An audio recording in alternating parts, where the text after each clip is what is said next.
बघा माझी काय हालत आहे। पण मला बाबांचं दर्शन घेणं नाही असं कसं होईल?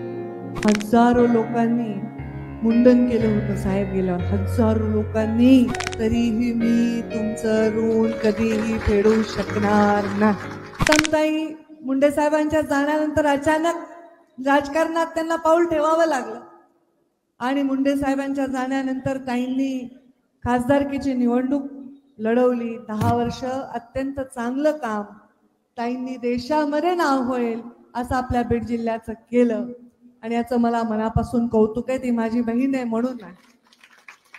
राजकारणात जेव्हा मी आमदार होते तेव्हा मुंडे साहेब खासदार होते, नंतर मी आमदार झाले तेव्हा प्रीतमताई खासदार झाल्या, तिसऱ्या वेळी प्रीतमताई खासदार झाल्या पण मी काय आमदार झाले नाही।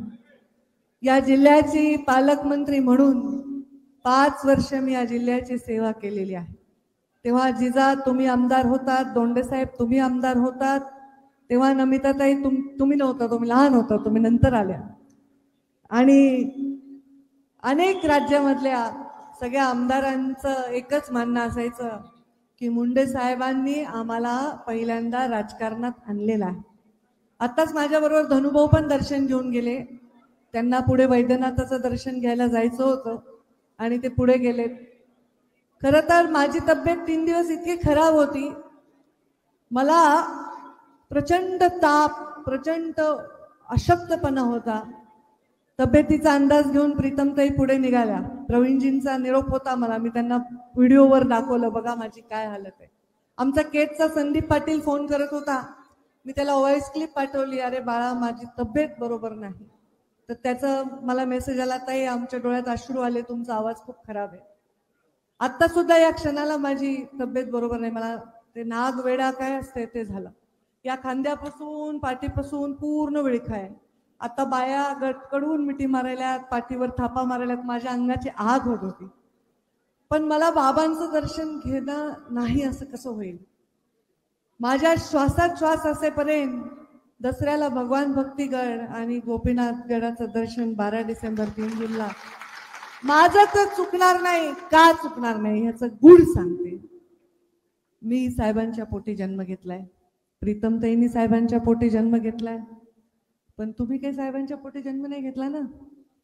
हजारो लोकांनी मुंडन केलं होतं साहेब गेल्यावर, हजारो लोकांनी जणू स्वतःचा बाप केलाय, तर त्यांनी जे रक्ताचं नातं निर्माण केलंय ते नातं रक्ताचं आहे, घामाचं आहे, श्रमाचं आहे, परिश्रमाचं आहे, संघर्षाचं आहे, एकमेकांना दिलेल्या। ए बाबा मागचे शांत बसा ना, आपण कुठल्या कार्यक्रमात आहोत? शांत बसा, बाहेरच्या जिल्ह्यातून आलेले सगळेजण जिथे आहे तिथे बसा, काही प्रॉब्लेम नाही। हे नातं तुम्ही निर्माण केलंय आणि तुम्ही जर घरामध्ये कुठली तारीख जर काढायची असेल, खाली बसा म्हणूच नका, बाकीचे नुसते खाली बसा, प्रत्येक जण खाली बसा म्हणाले, नुसते बसा, तोंडावर बोट ठेवा आणि बसा खाली, हाताची घडी, बोलल त्याचं दुखल पोट। तुम्ही जर एखाद्या लग्नाची तारीख आली आणि 12 डिसेंबर आली, एखाद्या कार्यक्रमाची तारीख आली आणि 3 जून आली, तर तुम्ही सुद्धा घेत नाहीत, नाही आपल्याला साहेबांच्या गोपीनाथ गडावर जायचंय। मग माझ्या एवढं काय, माझ्यापेक्षा काकणभर जास्त प्रेम तुम्ही मुंडे साहेबांवर केलंय, तर मी माझ्या कातड्याचे जोडे जरी करून तुमच्या पायात घातले तरीही मी तुमचं ऋण कधीही फेडू शकणार नाही।